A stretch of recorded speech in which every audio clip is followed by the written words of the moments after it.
Hello, my colleagues. I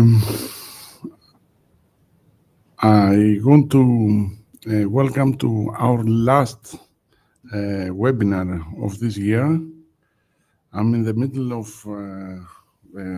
chairman and chairwoman, and I have to tell you that I'm very happy with the success of our webinar training program, and hopefully we'll be back in the next November with a new series of webinars for another 6 webinars. So the topic of today's webinar is goal-directed perfusion, and I have the opportunity to present Professor Philippe de Sommer, the Director of Perfusion in University Hospital Ghent from Belgium, who will present the goal-directed perfusion. Professor. Dear moderators, ladies and gentlemen, first of all, I would like to thank the organizing committee for the invitation and the possibility to discuss this subject with all of you. When we look at goal-directed perfusion, the big question, and that's a very old question, is how do we know that a patient gets sufficient oxygen in order to satisfy his or her metabolic needs? And for a very long time, and in many cases in some hospitals even today, this was mainly done by a retrospective analysis of organ function, the blood markers, and morbidity. But unfortunately, if we maintain such a system, we are actually acting after the harm has been done. And what we are really interested in is a sort of an online analysis of risk, which actually would allow us to interact with when something goes wrong during the procedure itself. And this actually is not really new, because if we look in 1995, there was this beautiful study which was done in swine. And as you can see here, this is the evolution of the situation during the procedure. We have normal pHs, we have normal PaO2, PCO2, so it looks like it's fine. And if we look to the bypass pressures, and if we look to the central venous pressure, so there is also apparently a good drainage, and we have a very nice flow. Nevertheless, when we look at the saturation, the venous saturation at different levels in the body, then we can see that the central venous saturation is perfect. No one would complain, but nevertheless, we can see that at certain levels inside the body, apparently there is a problem or a potential problem. And it was concluded by the authors at the time that probably we should better try to match the oxygen delivery previous to bypass during bypass. But for many years, we neglected this finding. And then there is a second very important aspect. No two patients are the same.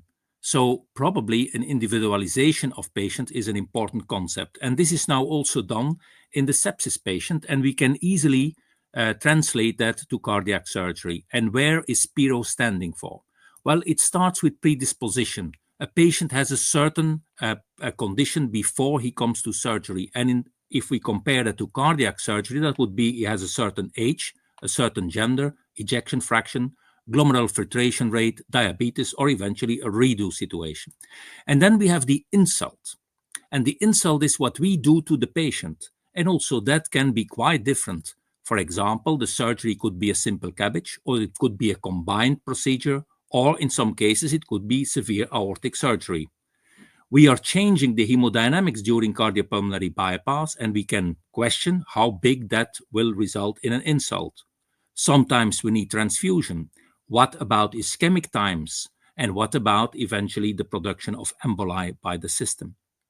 And as a reaction on this insult, there will come a response. And the response will be translated, for example, by an increase in creatinine or bilirubin, in a decrease in diuresis, but also in the occurrence of delirium postoperatively, and sometimes with very low PaO2s postoperatively. Nevertheless, there is a normal ventilation by the mechanical ventilator, so showing there is some problem at the lung itself. And finally, and that's the most important, what do the previous 3 steps give to an organ. And as you can see, if we have an organ, this can lead in the worst case to an infarction. It can be a stroke. It can be the need for mechanical circulatory support or renal replacement therapy, and in some cases even ECMO. So that means that we have 2 important factors. First of all, we need to define the amount of flow a given patient needs, and probably this will be dependent on the condition of the patient itself. And this is something you all know very well. As you can see here, we have a period where actually independent of the amount of oxygen you deliver, it has no influence on the oxygen consumption of the patient. But once we get in this area, you see that the oxygen consumption becomes dependent on the oxygen delivery, and this is a situation we like to prevent. And that means in order to maintain this balance, we have 2 important aspects: cardiac output on one hand and the hemoglobin concentration on the other hand. Now, with respect to hemoglobin and the potential effects of anemia, there is a lot of work published, and you can see here a summary of the most important work. What is important, though, is that once you go below a hematocrit of about 24%, that there is an increase of almost whatever morbidity you can think of. So apparently, anemia seems to be an important issue. But the easy part of that is that people then look to cardiopulmonary bypass and they say, well, it's mainly cardiopulmonary bypass who needs to reduce hemodilution. But this is a little bit short-viewed, as was shown in this very nice study from Marco Ranucci, where he actually shows that if you have a patient, for example, in this case, who has a normal or a high hematocrit preoperatively, and because of that, you can maintain a very nice hematocrit during the whole procedure, then you have a relatively low morbidity and mortality in these patients. But if you have a patient who has a very low hematocrit to start with, and as a consequence of that, also a lower hematocrit during bypass, the risk is increasing tremendously. The important aspect is hemodilution is not only determined by cardiopulmonary bypass. Even anesthesiologist, for example, is giving 1.5 liters before the cardiopulmonary bypass. This in some cases is more than the total volume of the whole system. And based on this information, Marco Ranucci made a landmark paper, which is probably one of the most important papers in cardiopulmonary bypass, where you can see that in order to prevent renal insufficiency, that if you combine both flow and hemoglobin, that you should stay above a value of about 280 milliliters of oxygen delivered per square meter per minute. And this was proven indirectly by another study, which you can see here, where the comparison was made between a hematocrit of 25 and a hematocrit of 20. And as you can see, they don't see any difference, even with this low hematocrit, in morbidity. So the question then is, did we make a mistake? But certainly we didn't, because in opposition to most centers, this center is using a tremendously high cardiac index, as you can see. And if we make the calculations, you can see they stay in both cases above the critical value proposed by Marco Ranucci. So this means that, and that was the importance of the paper, that what was the message in there, that we can have a situation where we have a high DO2, high oxygen delivery, or we have a low oxygen delivery, and there will be an impact of the hematocrit. It's a small, but there is an impact. But you can see that if you have a high DO2, the risk for renal replacement therapy is much lower. But what was the main message of that? That the difference is made by pump flow. So it means that a perfusionist, when knowing this information, can actually attenuate the morbidity of cardiopulmonary bypass. And this was then confirmed by a controlled randomized trial, the GIFT trial, where you can see that especially in AKI1, there was a huge benefit of using goal-directed perfusion. And if we look now to all publications with respect to that subject, then you can see there is a risk reduction of about 2 in almost every published situation. But we have to be careful because statistics are actually showing us an average. And that means the majority of patients probably are very close to the average, but this does not mean that a single patient will precisely match those values. And that means that we have to be careful, because if we look to oxygen delivery, this is a systemic oxygen delivery, and there might be a difference at the organs. As you can see here, the kidney is much more sensitive to oxygen deprivation than, for example, the heart, and the gut is somewhere in between. That means, and this is a very nice study, if you have some time, you should really read it, that if we look to this study where they during in patients, they actually increased the flow, as you can see, during cardiopulmonary bypass. So they have a cardiac index of about 2.5. Because of that, they can maintain perfectly the mean arterial pressure in that patient. And of course, there is some reduction in hemoglobin because of the priming volume of their system. But the interesting part is they can maintain the systemic value perfectly above this critical value of 280, or in this case, even 300, because maybe they had a slightly higher temperature.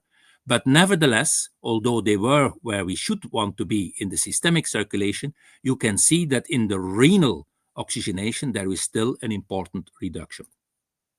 And this is also witnessed by an increased oxygen extraction afterwards and by some markers of kidney damage in the postoperative period. But we have to be careful, because now the simple message could be, well, the only thing we have to do is to increase cardiopulmonary bypass if we have a low hemoglobin, and that's true. We can overcome some vulnerable period by doing that, but we should not forget that also the red blood cell has some additional functions beside the carriage of oxygen. And this is shown here when red blood cells actually sense that there are regions of the tissue with a low intracellular PaO2, then they will release ATP, and by doing that, there will be a local vasodilatation. So they will improve oxygenation in this area. And that's the reason probably why we still see some benefit of higher hematocrits independently of whether we maintain a DO2, yes or no. And that means that if we bring it back to the microcirculation, which are actually the organs or main interest, as you can see that we have two major deficits. One could be because the flow is not high enough, so we do not replenish fast enough the oxygen delivery to the tissue. But the other will be massive hemodilution, where it means that the oxygen has to travel a huge distance to these cells, and because of that, there will be a diffusion limitation.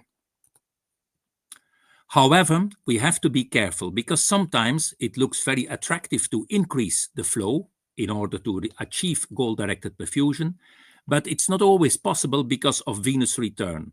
And the message we have here is this is an animal testing where they actually occlude or the arterial vessel or the venous vessel. And as you can see here, they have done a period where they actually have the occlusion, and then they look what happens. Now, if you look very carefully, then you will see if you have a venous occlusion that this has a much higher negative impact on the tissue than when you have a too low flow. So it means that if we increase the flow at the expense of venous congestion, that this is probably not the best way to do. And you can see it here also. The lactates are much higher on the venous occlusion than they are on the arterial occlusion. Why is that? Because we actually have fluid accumulation. That means there is again a huge distance for the oxygen to travel, and this results in issues inside the organs. But of course, we do know as perfusionists what we give.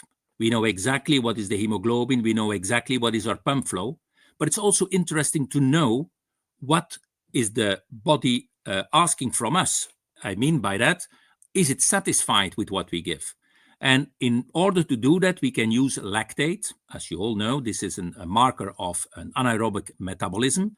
And as you can see, if you have a very high lactate immediately postoperatively, then we do know that there is a higher risk for major complications. However, this factor is not easily usable because we can measure it every 20 minutes or every 30 minutes, but it means that for 30 or 20 minutes, we have to drive actually blindfolded. And that means that we can also do that through carbon dioxide because it will be converted to carbon dioxide. And we do know that under normal conditions, we have an oxygen consumption of about 250 milliliters, and we produce about 200 milliliters of carbon dioxide. That means that the ratio between the both of them, or the so-called respiratory quotient, will be 0.8. When this ratio is disturbed, as you can see here, and I will show you later an example of that, then we can say that there is an anaerobic threshold. That means that there is insufficient aerobic metabolism and that part of the body is working on an anaerobic metabolism. So how can we actually use that in clinical practice?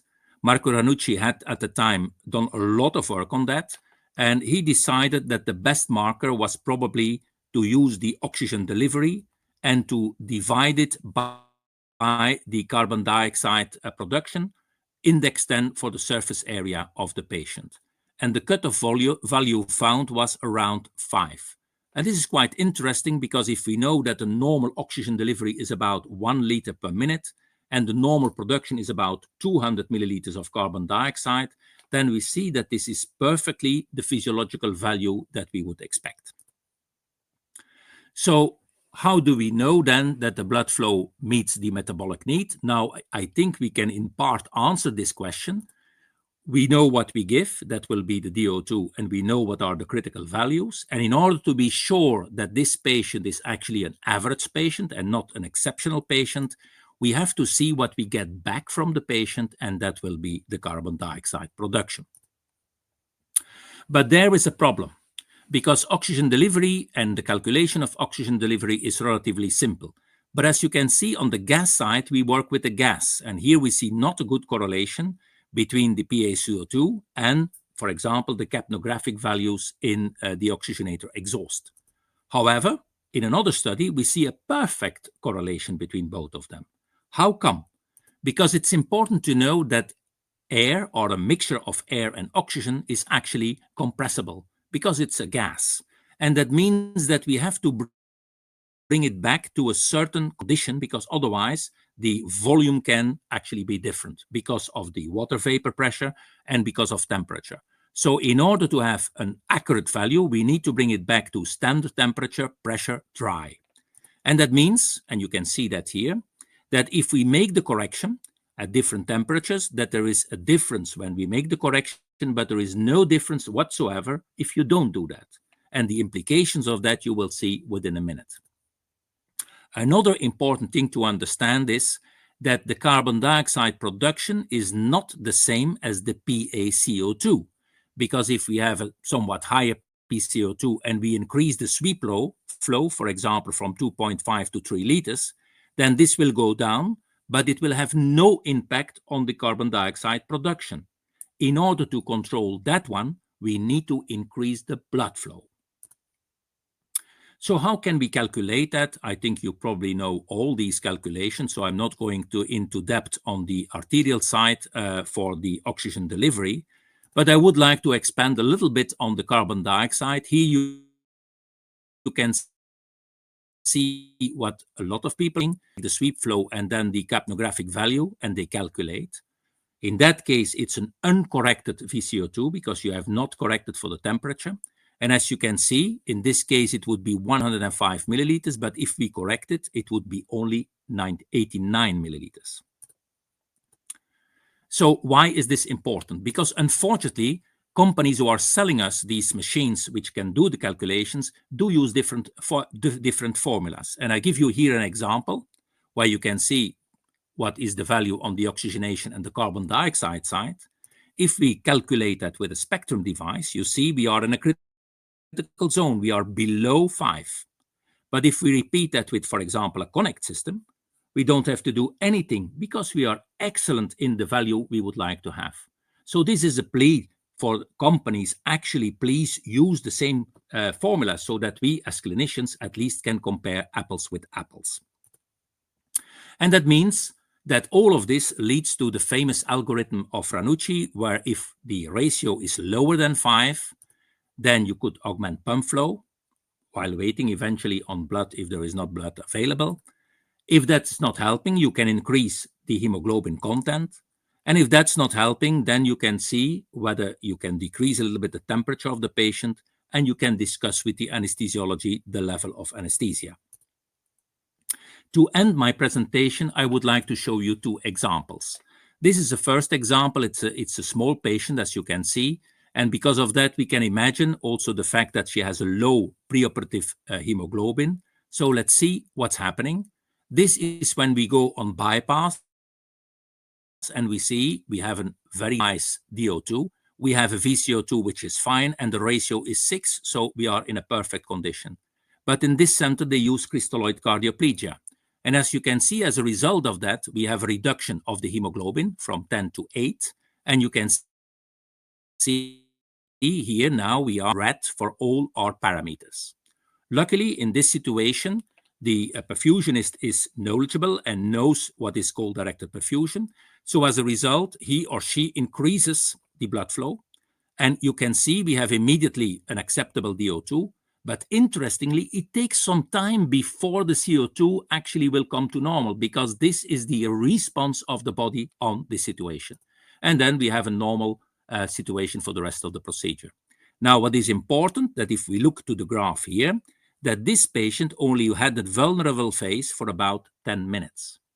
If we would repeat the same, but with someone who is not aware of goal-directed perfusion and maintains the cardiac index at a fixed level, then you can see that in this case, the vulnerable phase for this patient would have been 60 minutes.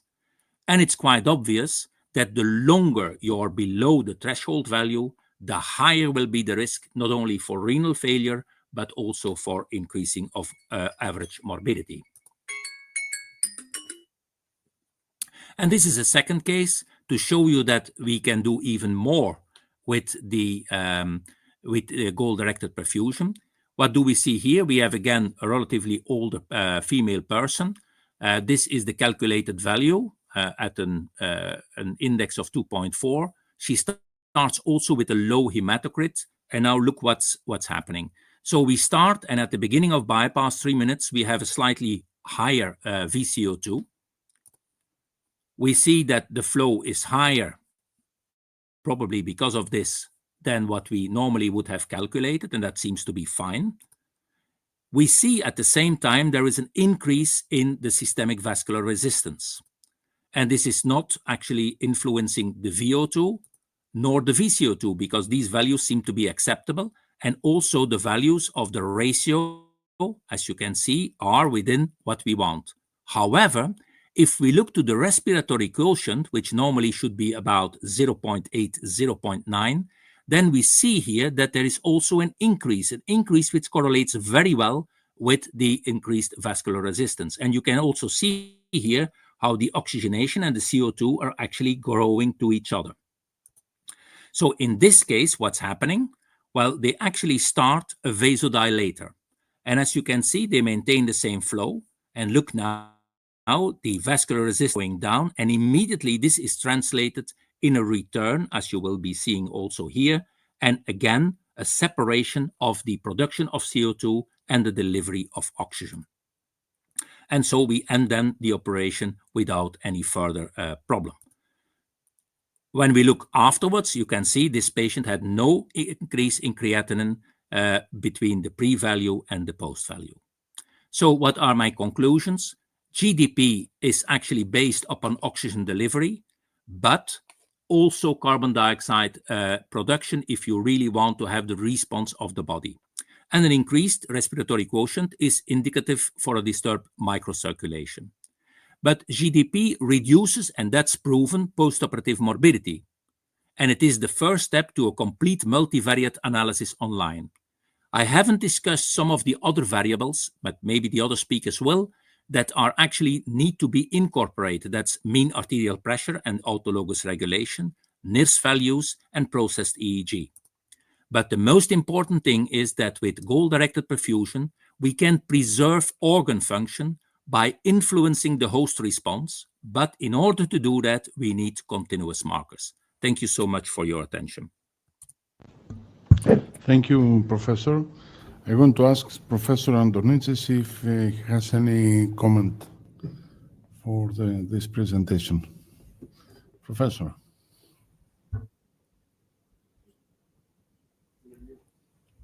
You are muted, Professor. Can you hear us?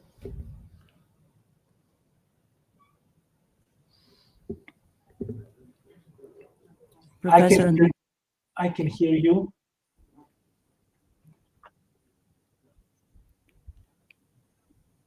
Professor Andonitis, can you Yes, make a comment? Yes, you can hear me, can't you? Yes, okay. We can hear you now. Yeah. Okay, fine. Thank you. I would like to thank Professor Philip de Sommer. It's always nice to listen to him. And as I was listening, I would like to have the opportunity just to share my screen for a moment, because we have some data that I would like to show some, let's say, preliminary data. So what Philip de Sommer told us is that first, with goal-directed perfusion, we will need at some point to increase the flow, okay, to keep the DO2 within the normal range, okay? So it's, let's say, a risk of congestion. And second, while performing goal-directed perfusion, we will need to transfuse, because this is another way to increase the DO2. Okay, so I will try to open a file. If you will give me a few seconds, and I hope I will be able to share my screen with you.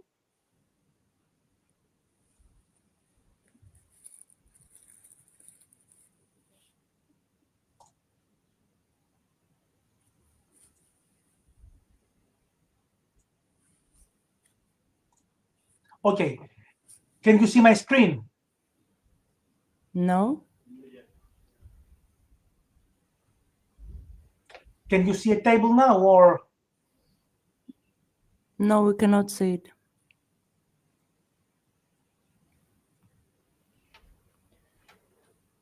Now you can see it, I believe. Yes. Okay, so these are, let's say, preliminary, a little bit confidential data. I'm not sure whether I can see them very well. So what is the physiologic, let's say, how can we overcome the need for increasing flow, or the need for increasing vasodilation, or the need for transfusion? And the reply is minimal invasive extracorporeal circulation. So if you can see our data with 44 patients that we're collecting, you will see that with minimal invasive extracorporeal circulation, that we believe is the most physiologic approach to perfusion. One, you do not need to increase the flow. The index you see is lower with minimal invasive extracorporeal circulation. Two, with this flow, the DO2 index is higher, significantly higher. Three, the respiratory ratio is lower. Four, the RBC transfusion rate is much, much lower. So I would like to say that as long as we will perform goal-directed perfusion, that's true. As long as we want to perform goal-directed perfusion, the setup, let's say that goal-directed perfusion is the software. We need to have the hardware that we will, let's say, let us have the best chances of performing it without the need of vasoconstriction, without the need of blood transfusion, without the need to increase the flow. And my point is that with minimal invasive extracorporeal circulation, and we will publish all this data, we're just collecting a few more cases, this makes the environment of a more physiologic perfusion in terms of preserving what? Preserving the microcirculation, as Philip de Sommer said, because reduced hemodilution that is attained with mini circuits, with MIEC, actually improves microcirculation. We have showed that in microcirculation studies with sublingual microcirculation. We just published a paper in perfusion, and this, as Philip said, and as Marco Ranucci actually gave to the cardiothoracic community, improved microcirculation leads to improved end organ protection and to reduce complication. So this is my comment. I stop sharing this data, and until we publish that, I let's say I keep some more comments for our next meetings. Thank you. Thank you Thank very you. much. Professor, do you have any other comment? For... Professor De Sommer, do you want to reply to Dr. Reply. Donitis? Well, I think what is important is that there are several ways to go to Rome. And we have to be careful if we actually put every emphasis on a name. Because if we look over the last 15 years, we see there has been quite some evolution, both in the MEAC systems as in what is called at the time a conventional system. Today, we see that conventional systems easily, for example, in my center, a conventional system is also 600 mLs.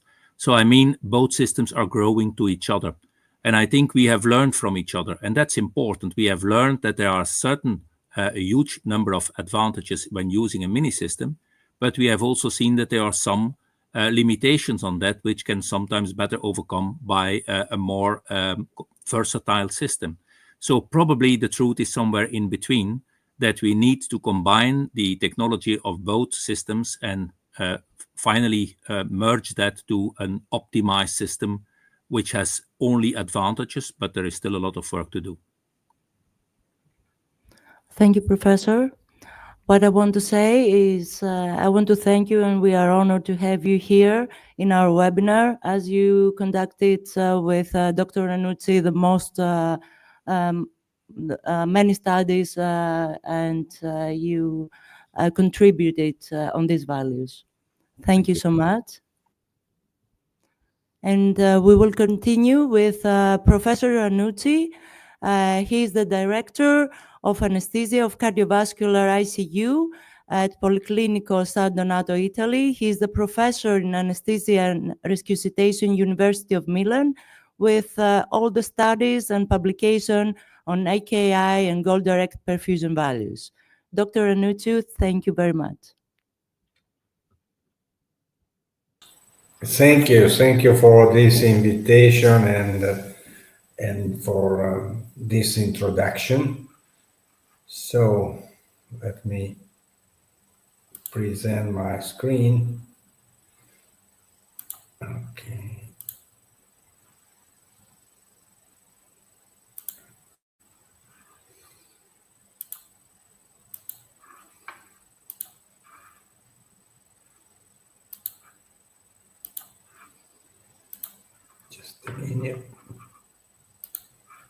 So can you see my screen? Can you see my screen? Now, yes, we can see your screen. Thank you. You can. Okay, perfect. So Philip actually already addressed a number of things that there are the basis of this concept of the goal-directed perfusion. So I will try to do a little bit of history, of course, but actually look at the progresses in this field. And so let me start with a philosophical concept that everything is connected, and especially in the hemodynamics and even in the perfusion, everything is connected. We are speaking about the DO2. So you know better than me that DO2 is a combination of the oxygen content, so the hemoglobin, the oxygen saturation, and the PaO2, and of course the flow, the cardiac index. In turn, the DO2 is actually affecting other measures. I mean, depending on the DO2, we can have different oxygen extraction rate, different oxygen consumption, lactate production, and all this stuff. So the point is, what is this critical DO2? I mean, we are now quite familiar with this number of 280, but actually, where is this coming from? I mean, at the beginning, it was the anesthesiological and intensivist community that was actually experiencing on this. I mean, this is a very old picture, but actually what it's telling us is that you can decrease the DO2 and nothing happens to the VO2 until a certain level, and then you have the DO2 dependency, and you will lactate rising up at this time. This is a critical DO2, and Philip already showed you this. I mean, if you have a decrease in the DO2, then there is no problem with the VO2 until a certain point. You will extract more oxygen, the SVO2 will go down, but lactase will stay low until you reach again a certain critical DO2.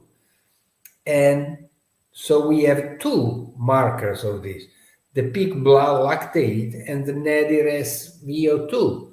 One is expression of the anaerobic metabolism, the other one of the oxygen extraction. So again, look at this figure. Here we have a decrease in DO2. DO2 is not enough, but it is compensated by a higher oxygen extraction. No lactase. You still are in a compensated condition.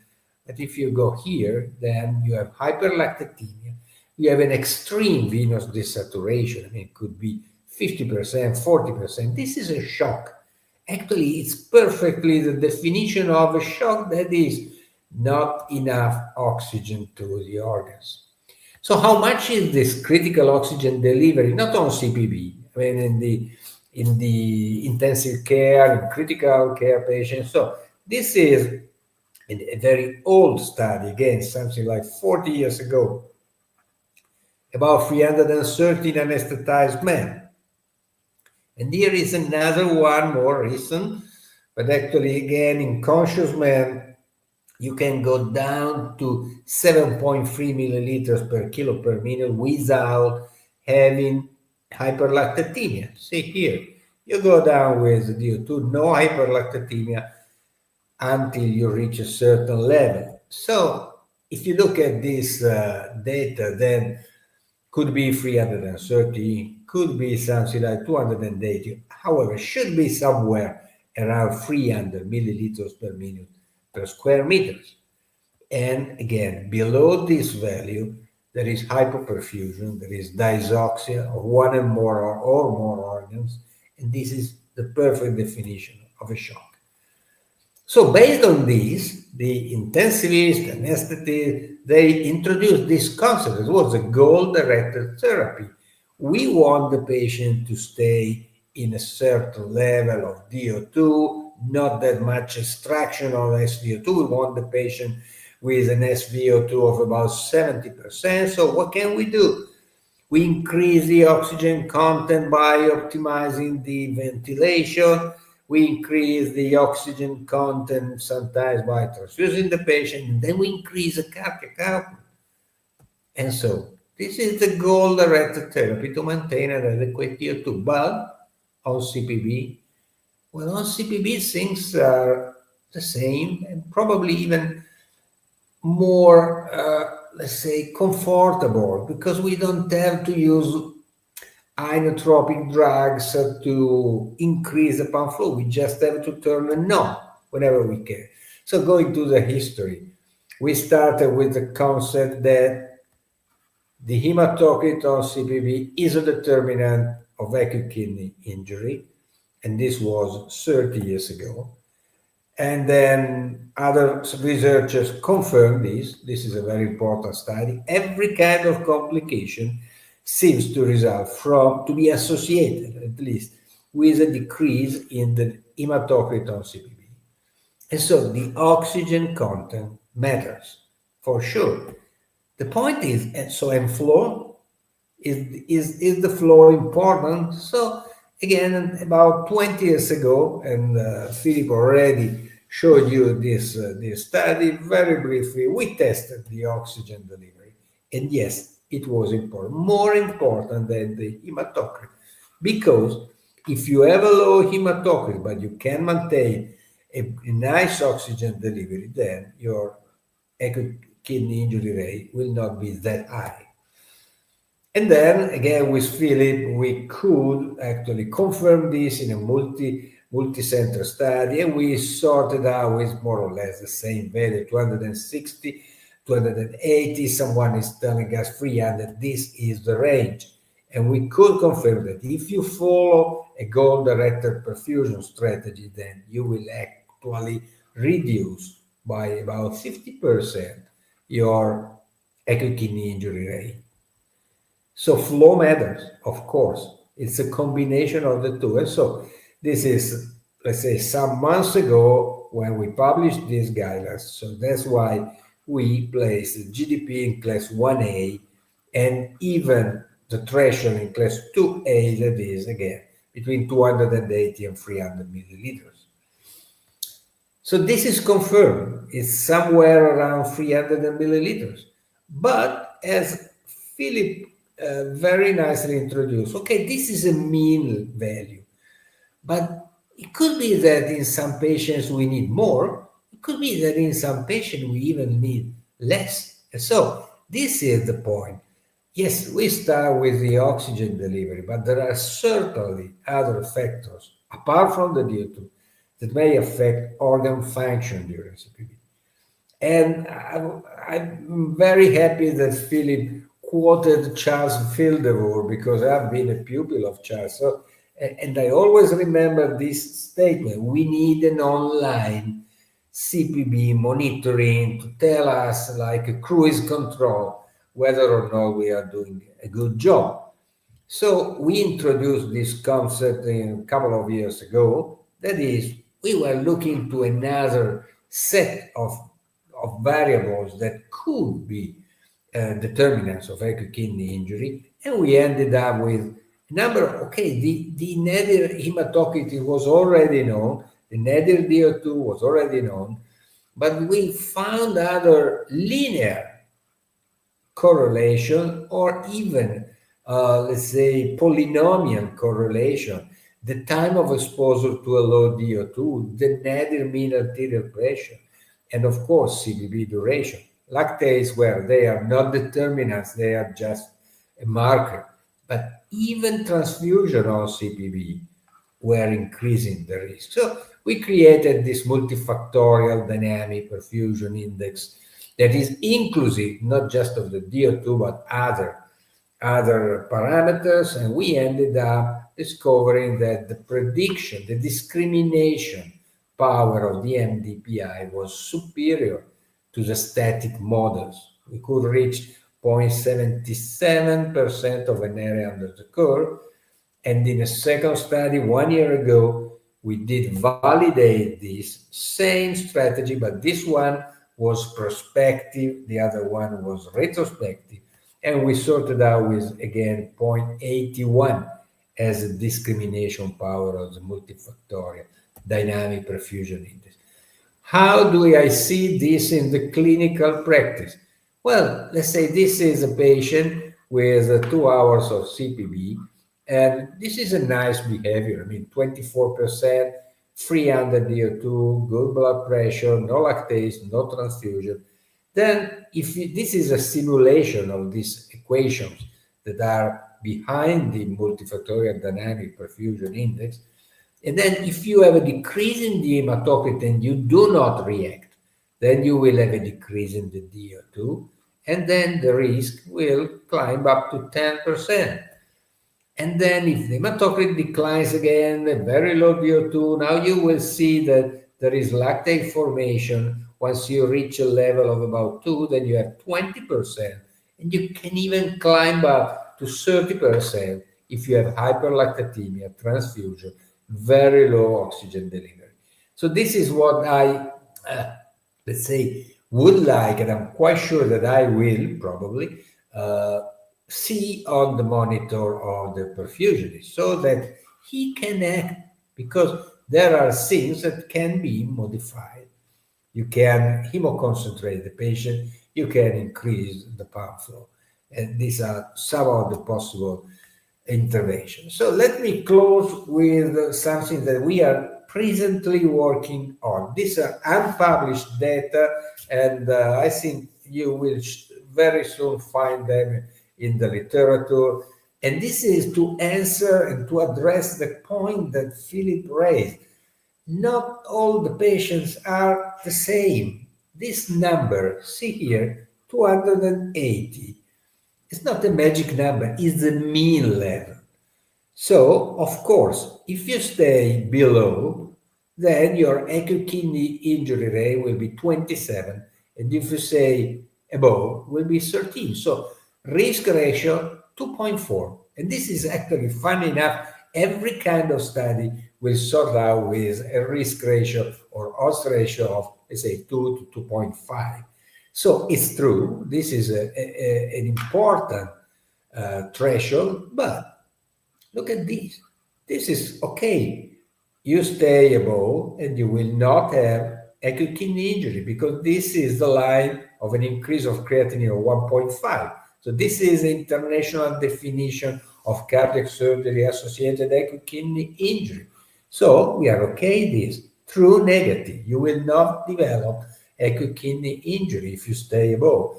This means in statistical terms, you have a negative predictive value of 86%. That is quite high. I mean, if I stay here, I'm quite sure that in 86% of the cases, we will not have an acute kidney injury. So we are happy with this, but let's look at this. There are false negatives. This is what we call now a DO2 independent acute kidney injury. Despite the fact that you stay on the right side, then you still have acute kidney injury. And on the other side, okay, you stay below, and so you have a DO2 dependent acute kidney injury. These are the patients. But actually the positive predictive value is quite low. Well, we are not that much interested in the positive. We are more interested in the level that is negating the possibility of having an acute kidney injury. So the negative is much more important. But this again raises a question.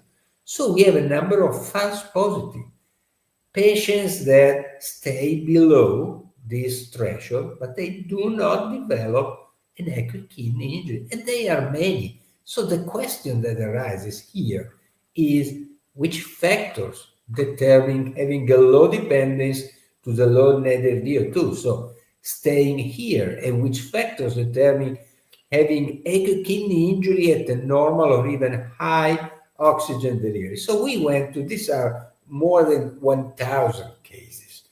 And so we could investigate this. And I can tell you, in this area, we have the elderly patients, we have anemic patients, we have prolonged CPB time, and of course we see a high peak lactate, relatively high.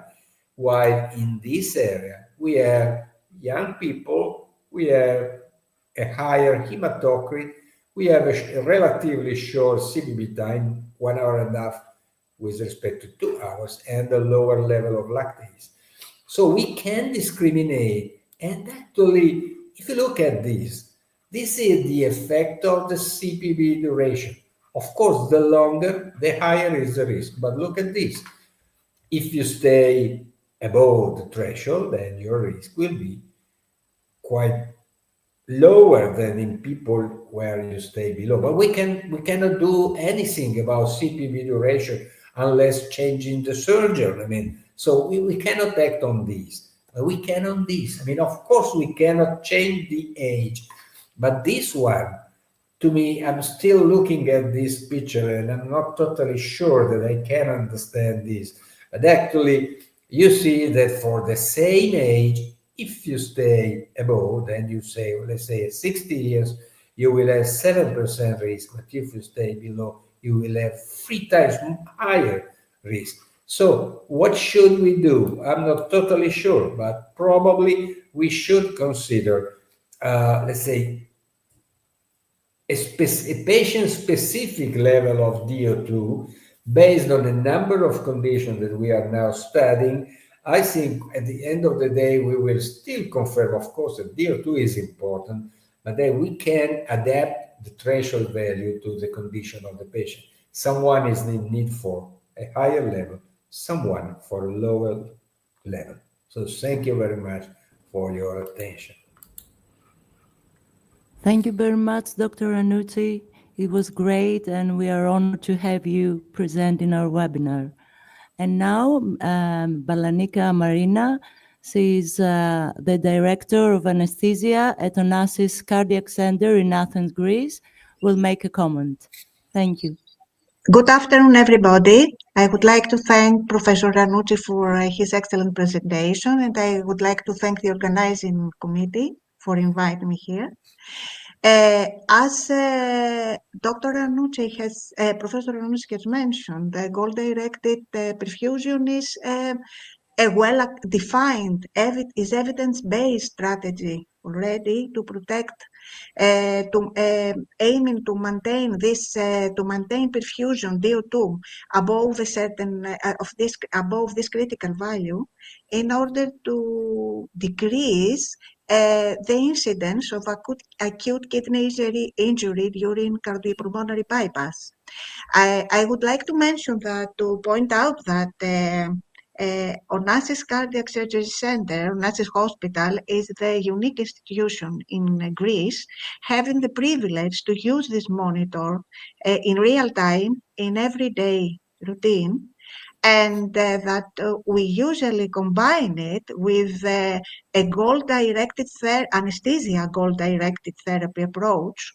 And we have observed that this gives us the opportunity to a better decision-making intraoperatively and to optimize patient outcomes, and especially for our high-risk cardiac surgery patients. Thank you very much.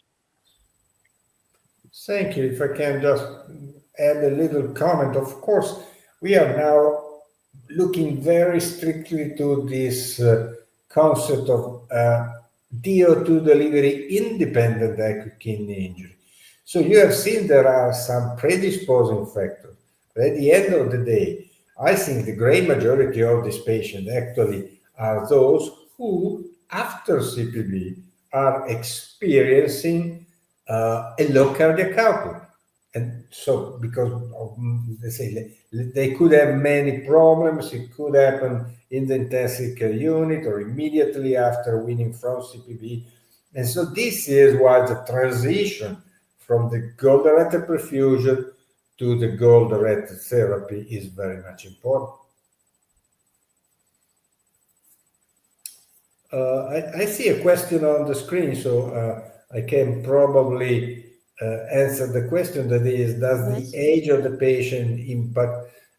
Absolutely, yes. If you look at my one of my last slides, we could now see, it was the first time that we addressed this, that of course age is always a determinant of acute kidney injury, but for those who are treated with goal-directed perfusion, then the risk at the same age is about 2 to 3 times lower than for those who stay at the low level of oxygen delivery.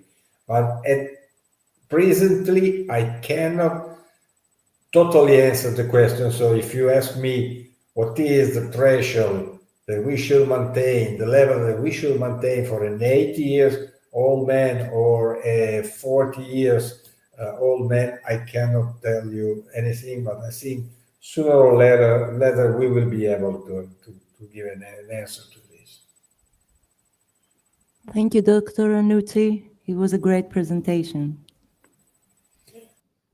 And now? Now, I'm very glad to introduce the Ignacio Condello, a clinical perfusionist at Bari, Italy, that present to us the correlation for oxygen delivery and ACI.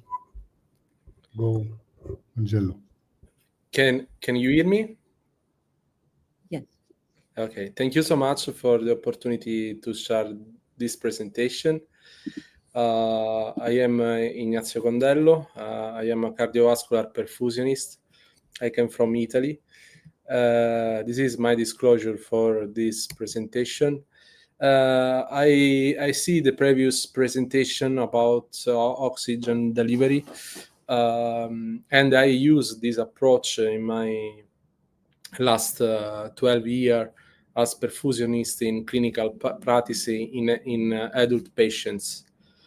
But today I want to share a different way to see the oxygen delivery together, because often we observe that it is a relative parameter and not absolute parameter.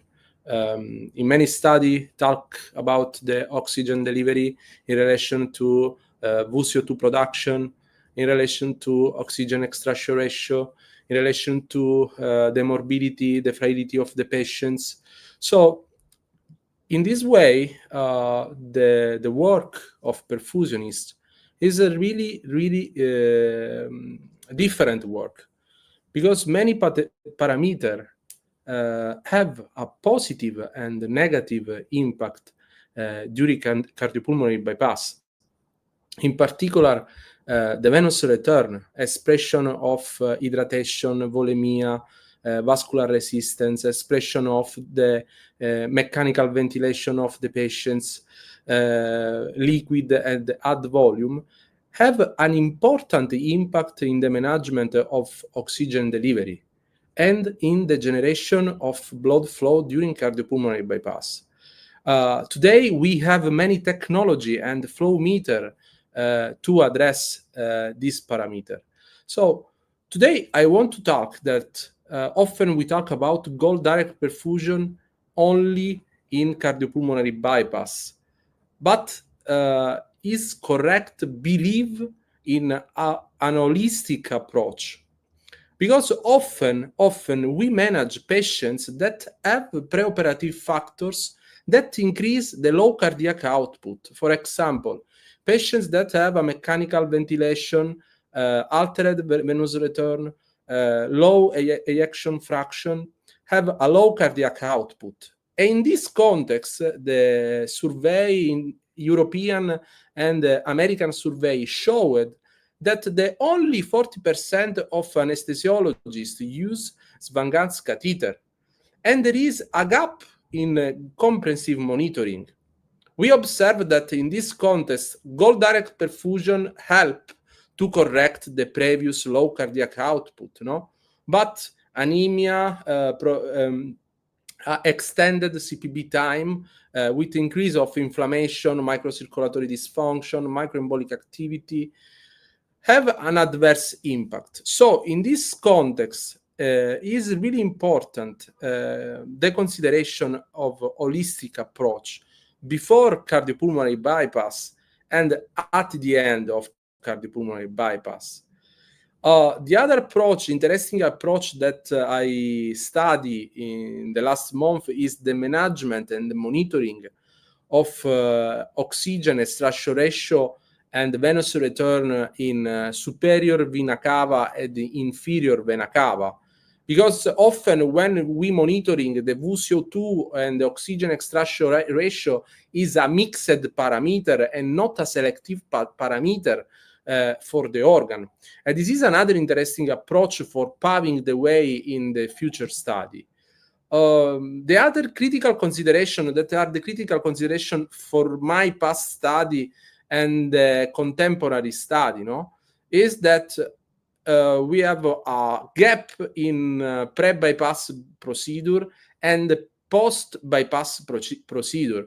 It is important to have an idea for macrocirculatory aspect in the context of called direct perfusion. So in the previous presentation, really interesting of the other colleague, we observe and we see the role of oxygen delivery, no? The cardiac output, the oxygen content in relation to body surface area, and about the carbon dioxide production that is really, really interesting parameter presented by Professor Philippe de Sommer.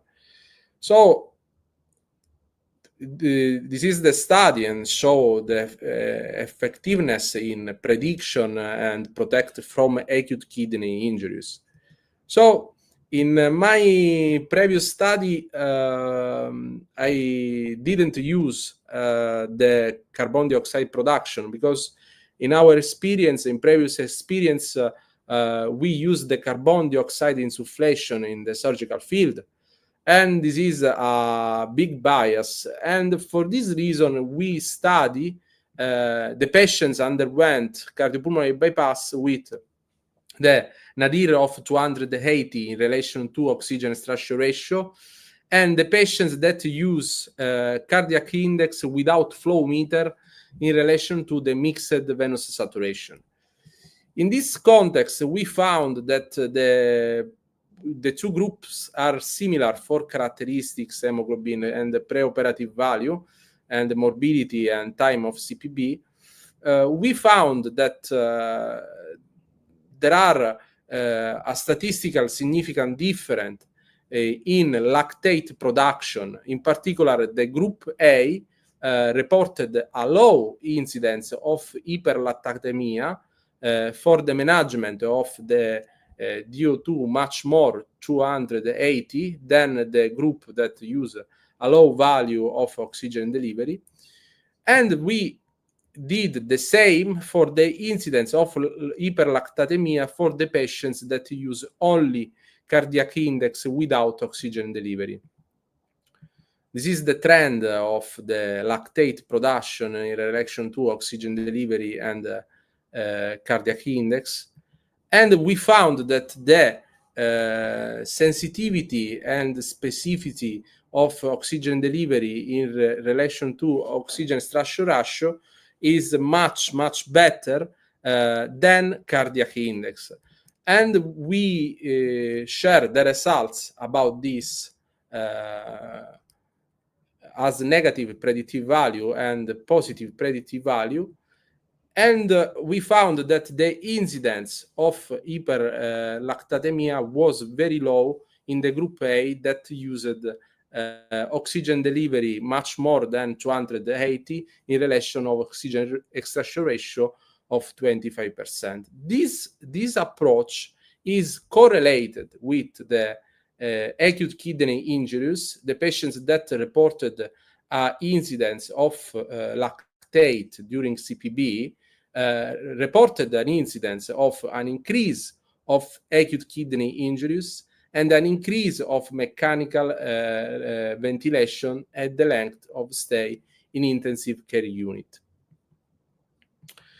So this retrospective study show the effectiveness in a different way of oxygen delivery as parameter to protect our patients from acute kidney injuries. So nevertheless, today we have many unmet need because in the trend of cardiac surgery, we observe an increase of the time of CPB and an increase of the minimal invasive cardiac surgery with the use of carbon dioxide insufflation. In this way, we can have many alternatives. For example, the use of one shot of carbon dioxide at the end of the cross clamp, or the development of new disposable or new formula with sensor integration and testing, or the use of second hard shell venous reservoir. This is our proposal and study that I did 3 months ago about the relative parameter of carbon dioxide for eliminate from VCO2 the amount of carbon dioxide suctioned from the vent line in our venous reservoir. And I believe that is interesting approach. The preliminary data in the past are really good. So in our experience, the use of carbon dioxide in continuous protect the patients from microemboli, in particular during the cross clamp time. We observe a low incidence for time of delivery of microemboli during transesophageal echocardiography. So we have many alternatives. One of these is create a new endocavitary suction device to protect from carbon dioxide of surgical field, in particular for mitral valve surgery, to eliminate the gap of carbon dioxide aspiration, or use a formula to prevent the gap, of the basal exhaust carbon dioxide versus less the exhaust carbon dioxide during the insufflation in surgical field. So this is the gap that we have today, and I believe is important show this gap, because we have a high penetration of carbon dioxide use, in particular in minimal invasive cardiac surgery, and it is important to have an adhere to manage oxygen delivery today.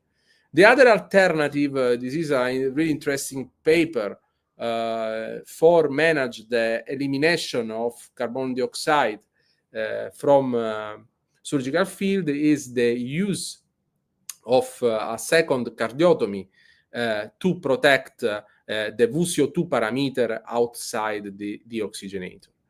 So I believe that paving the way in this new approach, in this unmet need, is a strength.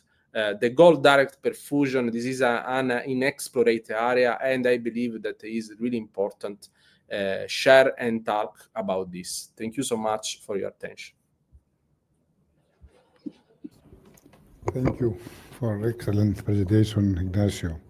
I want to comment for Marloe Van Hoven is here. Thank you for your nice presentation and sharing your good results and insights. I think it's also important to realize that the CO2 flush is very important in calculating all kind of VCO2 values, and it's important for the patient to prevent AKI. And I'm thinking, what is more important than if you want to set up a new system for excluding the CO2 flushing? How do you think the surgical team and also anesthesiologists will think about implementing this new for just only the goal-directed perfusion parameters? Do you think they will also help you out, or do they think it's more important for us not to only based on a number just from a perfusionist? Yeah, I thank you so much for your question. I believe that is an holistic vision, because today you can have the best cardiopulmonary bypass with the best oxygen delivery. If you have a bad management of anesthesia, a bad management of bleeding, surgical bleeding, perfusion is not enough. But it is important together talk the same languages. For this reason, I believe that the disposable, for example, a new venting system, a new sensor in machine, to improve the VCO2 parameter, improving the pediatric cardiac surgery, the adult cardiac surgery. Because today we talk about on the same things, but we have the need to improve the gap today. We have many minimal invasive cardiac surgery for aortic valve replacement, mitral valve surgery. I believe that we work together in this way is important. And how do you think we can implement it in future trials to really make sure that everyone will believe in this kind of new insights, just like yours? Yes, it is a little bit difficult, because if we don't have the instrument, to do this, we have many gaps in the measurement. I believe that the first step is talk with the company, the scientific community about this gap. Have the instrument, good instrument, that give a good measurement with sensitive specificity of parameter is the first step. After this, we can start together to see the results, because not have an instrument today. I develop a formula, but every oxygenator have different VCO2, because I have a different design of fiber, different condensation, different gas escape, no? And is a little bit difficult, but I believe that in the future, now we start to talk about this, but in the future we observe new futures. Yes, yeah. And now we're also able, because of we gather and collect a lot of data in each center and different centers, to really make sure that we're having all multivariate values in different studies of multi-center studies. For sure, for sure. We keep in touch together. We keep in touch together. Thank you. Ignacio, just a comment about the CO2 flood. We used to create a CO2 flood, especially in minimal invasive cases, and with continuous infusion of CO2. And we have, believe me, no cases of brain problems. We have nothing at all. So you think that it is better to give just a shot or to infuse continuously? And how can you realize that you are okay with with a single shot of CO2? This is a good question. This is a good question, and thank you. I believe today that every center have a different approach to winning, no, or daring during cardiopulmonary bypass. This is the first problem. We did a study with continuous administration of carbon dioxide versus one shot, and we observed that the continuous insufflation in minimal invasive approach is better in the time of the dearing. In our experience with transesophageal echocardiography, we found a low incidence of fibrillation, low incidence of the timing for the removal of GME from ascending aorta and the left ventricle. So I believe that there is a problem of technique. You can have a good dearing without carbon dioxide. It is possible. But if you don't have the possibility to have a good dearing, the continuous administration protect the patients. This is the way. For this reason, there is in the literature a spread of continuous VuSio2 administration in minimal invasive cardiac surgery. And I believe that is a good idea, the continuous flow than one shot. Thank you. Any comment from the audience? Thank you, Marluz. I want to thank Marluz and introduce her because we didn't introduce Marluz. She's a clinical perfusionist at Heartbeat, and she now with Dr. Richard Acid are going to create the European Perfusion Registry and they are going to present this once again at the Europerfusion in Athens. So all the clinics and the hospitals in the future, they can share data and we can do better research and studies. Thank you, Marluz. Thank you, Ignacio, for your contribution to our webinar. And for the last presentation, I'm very glad to introduce Dr. Apostolidis Chris, cardiac anesthesiologist of Hospital Mitera in Iyea, that present to us the use of the NIRS. Go, please. Hello, thank you for the invitation. It's really nice to be among peers and friends. I say always that the anesthetists are the best friends of the perfusionists and vice versa. So I'm going to be talking about the protection of the brain during cardiac surgery. And why is this so important? Because patients grow older and they grow sicker, they have many comorbidities, and this does not concern only the cardiac surgery, but also concerns other types of surgery. And there's a vast neurologic disorder spectrum, starting from postoperative cognitive dysfunction and ending at delirium. There are various mechanisms, the embolic emboli from lipids or thrombi, the perfusion pressure that you were talking about right now, the comorbidities and the status of the patient before the operation, actually the brain status of the patient, and also the series that the patient essentially gets into when he gets into the operating theater. As we can see, there's a vast incidence range. We start from 1% up to 70% of patients having some kind of a brain damage.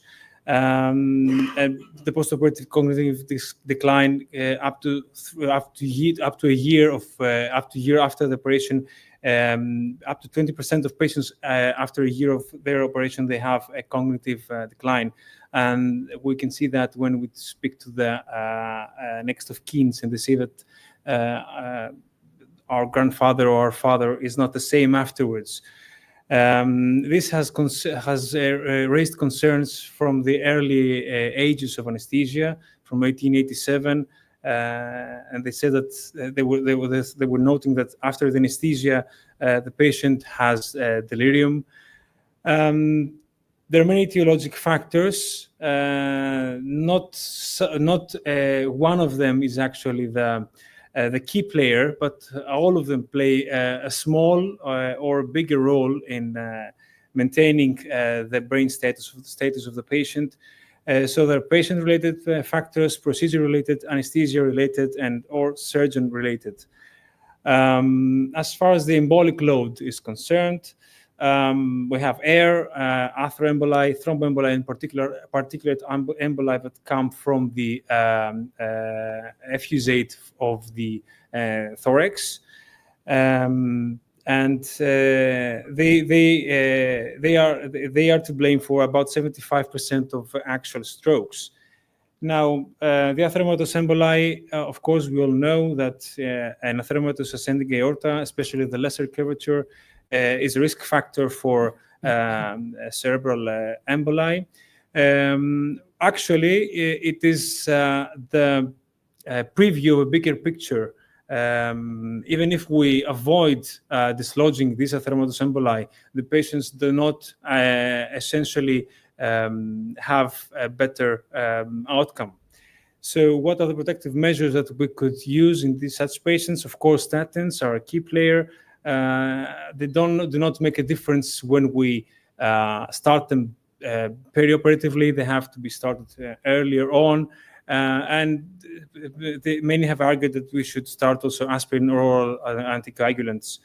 As far as the aortic ultrasound, either epiaortically or transesophageally, we can see, we can define the place where the plaque is, and the surgeons will modify their technique. But as I said, with various studies coming after this epiaortic era, of course, the surgeons have changed their approach concerning the cannulation or the aortic close clamp employment, but the results are essentially the same in the patients, because, as I said, this is a systematic disease and not a local one. So there are many techniques that the surgeons can use. Of course, the off-pump cardiac artery bypass, alternate sites of cannulation, using a deep hypothermic arrest, using a single cross-clamp technique and not a partial ones, or a movement of the clamp, and also use of cannulas that can catch this embolic material. So another question is, if in patients that have carotid artery disease, should we intervene or not? Again, the guidelines are not very specific. Of course, everyone agrees that in symptomatic carotid stenosis, then we should, before the bypass, intervene. But in any case, we should be using a multidisciplinary approach with and liaise with vascular surgeons and neurologists to make a decision whether to intervene in the carotid artery or not. Because as we can see in many studies, there is an increased risk of stroke and mortality in patients with carotid artery disease. But even if we intervene the danger is still there. As I said, it is a preview of a bigger picture. So as far as the thromboemboli are concerned, thrombi really start to form microthrombi in the circuit, regardless if we have heparinized the patient enough. They can enter the bypass circuit from the thoracic effusate even before the use of heparin. And we should never forget that the patient after the operation is in a hypercoagulable state, which remains up to 6 months afterwards. And the infections are an independent risk factor of increased thrombotic material. So as far as the air emboli are concerned, I heard the previous speaker talking about the air emboli. Of course, we should be meticulous in de-airing the ventricle before removing the cross clamp, or we should be using CO2 insufflation in the surgical field. As you can see on this picture, this is a DSA, dynamic spectral array monitor, and a patient virus, an overzealous CO2 insufflation. This comes to what Dr. Kotoulas was saying before. An overzealous insufflation of CO2 in the surgical field actually did a burst suppression of the patient because there was a CO2 narcosis in the patient. So when we saw that, we decreased the insufflation rate, and the patient again returned in his normal state. So as far as the particular emboli, they come from the pericardial suction aspirate. There are lipids, there are bone, there's thrombi, there's complement activated factors. And there are many, there's a big discussion about that. The use of cell saver, for example, all the cell saver fans, the off-pump cardiac surgeons, or the micro extracorporeal circulation fans say that this cardiotomy suction actually after the processing of the blood, this blood is devoid of emboli, but this is not the case. There have been several studies that show that the embolic load is exactly the same in the cell saver processed blood. And also the increased use of cell saver gets the patient in the danger of dilutional coagulopathy. There has been a proposal of using a 21 micron arterial filter in series with the cardiotomy reservoir, which could solve this problem. Now, the bypass time, of course, it is a concern of everyone. There have been many studies. Actually, this big study in 2003 said that CPB time more than 2 hours is an independent factor for brain injury. And these people actually were the off-pump maniacs. So, but afterwards we saw that there are inconclusive results in off-pump cases, which means that the bypass is not the only thing that matters in the patient. The bypass is not the sole factor that does the damage to the brain. Also, patients with off-pump cases, they also have problems with perfusion because of the manipulation of the heart and the blood pressure fluctuations. You've talked about the perfusion pressure, so I don't want to get into that. I would like to stress that the transfusion rates should decrease because the transfusions, the overzealous transfusions are an independent factor of many problems. One of them is the brain damage. After in this big review, they saw that after adjusting for all the other confounding factors, they found that there was a 50% higher odds of brain injury. So the American Association of Blood Banks, and this is agrees with the European Association, states that 8 grams per deciliter is an acceptable level of hemoglobin. Nevertheless, as I heard also in the first, lecture, we should be keeping hematocrit during the cardiopulmonary bypass at least 20% because of the oxygen delivery. Hypothermia seems to be protective of the brain. It induces coma. If we use a DSA, you see that there is a complete cessation of brain metabolic activity.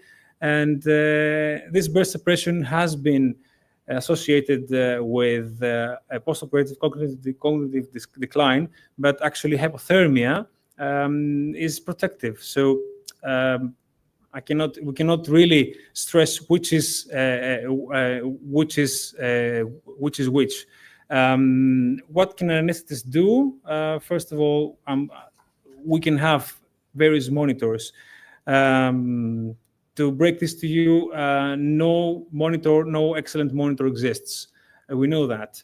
And these monitors really do not make by themselves the difference. The difference is that these monitors keep us next to the patient and keep us in connection and in communication with the perfusionist and the surgeon. There was a really outbreak of NIRS monitoring the regional saturation of the brain. And in the beginning, everyone was talking about regional abnormalities in the oxygenation and post-operative delirium. Actually, this big research article showed that they gave actually an actual number, actual cutoff value of 50 to 55%. Nevertheless, this hasn't been backed up with data. With strong data, and the American Society for Enhanced Recovery says that, okay, it makes sense to use NIRS in the patients. There are weak recommendations, but it makes sense.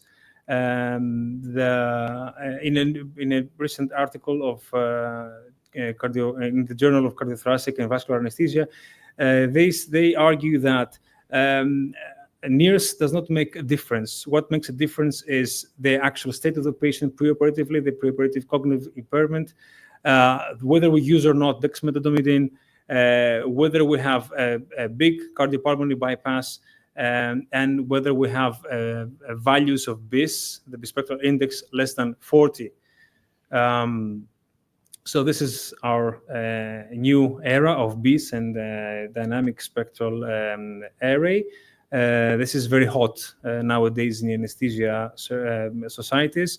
We can see with this monitor, we can see the state of the brain before the operation. We can see the state of the brain during the operation, and we can decide whether the brain is aged for the biological age. And we can also guide our hemodynamics and oxygenation through this monitor. In this case, it is an actual case. You can see this line that. Can you see that? Yeah, this line that goes, this vertical line. This is an actual VF in a patient that was in an off-pump cardiac surgery during the grafting of the anterior descending. And he suffered a VF, which was promptly reversed. So you can see that there was a cessation of brain activity, of brain metabolism, and then this afterwards continued normally. In this picture, you can see that you have the so-called burst suppressions, these blue lines that span the whole spectrogram, and these are moments where the brain has no metabolic activity. And also, in this region, this is, I'm just telling you, just to see, this region is the alpha waves. If we don't have alpha waves, or we have weak alpha waves in the patients, then this is a sign of an aging brain. This all is really, really nice. This makes us feel smarter. But unfortunately, a big data come from robust studies, and they show that there is no etiologic connection between low BIS values or is EEG suppression with delirium. And a recent study tried to combine both DSA and NIRS, and of course, in areas where there was, in times where there was a low NIRS or low oxygenation, there was a low DSA. So this is nothing new there.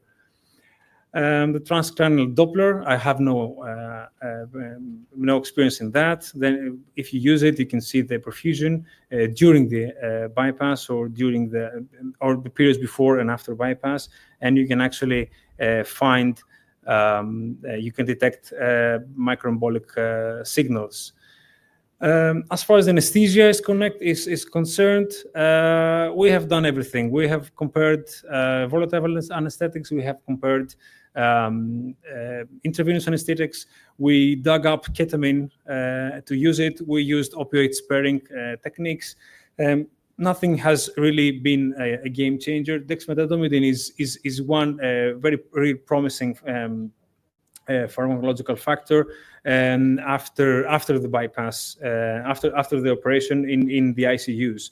If you remember, there was a study before that said that dexmedetomidine was associated with less cognitive decline afterwards.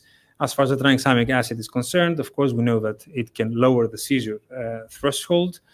And what we do is this is not with robust evidence-based decisions. We avoid benzodiazepines, we avoid anticholinergics, tramadol, antihistamines. The ERAS protocols claim that we should monitor brain quickly, so we should wake the patients up really quickly and see if there is any brain dysfunction. We should try and spare the shed loads of opioids that we use, but not take them out. What is really important is to anticipate the patient that is going to have a postoperative decline, delirium, or a stroke. Concerning the postoperative cognitive decline, which is again the hotspot of anesthesia, as you can see, the strength of evidence is the only strong strength of evidence is the increased risk patients, the aged patients, the patients that have previous stroke, or they have a decline during their discharge. All the others, as you can see, are weak or moderate evidence. So as far as the neuropharmacological methods, we should be establish a baseline status of the patient with cognitive tests. There are very many cognitive tests that we can use, and these ones we can use after the discharge of the patient in due time, 3, 6, or 12 months, and see if the patient has declined or not. We should always keep the patient safe and provide him with his visual or auditory aids.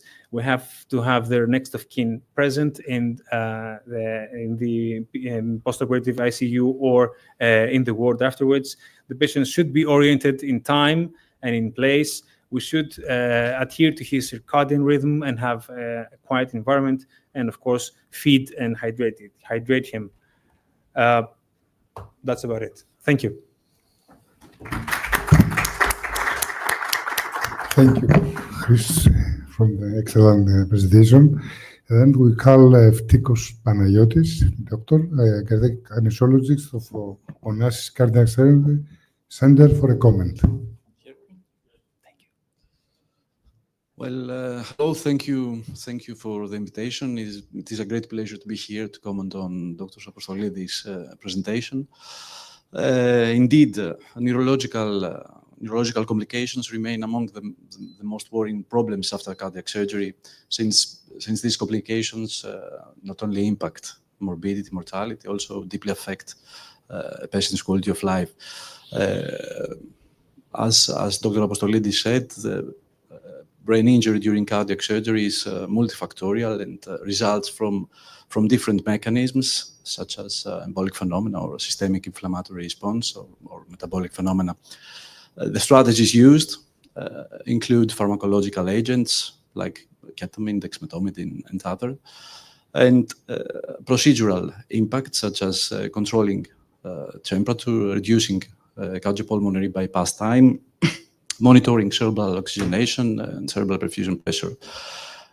However, as Dr. Apostolidis rightly emphasized, the evidence is inconclusive in many areas. For example, while some studies suggest that volatile anesthetics offer neuroprotection over total intravenous anesthesia, other studies fail to improve difference in long-term outcomes. Importantly, some neuromonitoring tools like near-infrared spectroscopy, NIRS, so to have potential in real-time detecting cerebral hypoperfusion, and these monitoring tools are not universally adopted. So this is an area where standardization and wider implementation could make a difference. Another factor under-recognized that I would like to highlight is the psychological dimension of illness and recovery in cardiac surgery, and especially the presence of depression in elderly patients. Depression can be present preoperatively or develop in the postoperative period, very often remains undiagnosed and untreated, and can cloud the clinical picture, especially in elderly patients, by mimicking cognitive decline and memory decline. So where do we go from here? In my opinion, the future lies in personalized and multimodal ways of neuroprotection, including risk assessment, neuroprotective agents, real-time monitoring, neuromonitoring, wider use of neuromonitoring, and tailored perfusion strategies. Well, thank you. Thank you. Thank you very much. And have quicker and more elegant surgeons.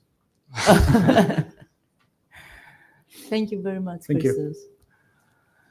Thank you all. I want to thank all the speakers for their excellent presentations. This was our last webinar for this year, and I would like now to call our head of perfusion, Athena Ramu, to make a comment. Athena, here, please.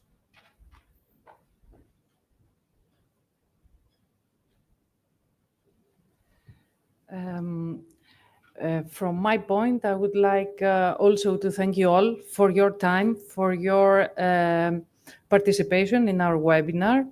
I just want to make a comment. When I first read Gravely's book, The Perfusion Bible, in the chapter about the history of cardiothoracic surgery, it says that 100 years ago, the cardiac surgeon, if he had to operate a heart, if he had to open a heart, the only thing that he could do was pray. Then after the discovery of the first bypass machine, I believe perfusionists were blind, were trying to bypass the blood from the heart so the surgeon could operate, but had no tools that they could perform the perfusion. With the progress of the technology, we could take photographs of the condition of the patient, blood gases or every 30 minutes, so we could have just an image of the condition of the patient. Nowadays, with real-time monitoring, all the different kinds of monitors that anesthesiologists use, and also with the goal-directed perfusion, I believe that we can see live and watch the condition of the patient and what our actions interact with the patient. I'm looking forward for the future to come. when all those monitors, all those values will be connected with the help of AI and will help us make the right decisions for the certain patient. I believe today is a really good example of the progression of the technology and the importance of sharing information and continuously be educated. Vicky, you did a really good job. Great scientists from all around the world, very specialized in the field, gathered together and gave us information about the right way to do things in perfusion. So I hope that we will continue to do that, and continuing education is really important. Thank you. That's it. Thank you all.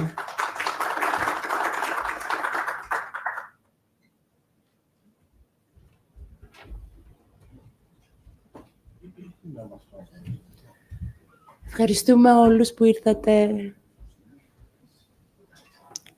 Απλώς να σας πούμε ένα πράγμα, ότι του χρόνου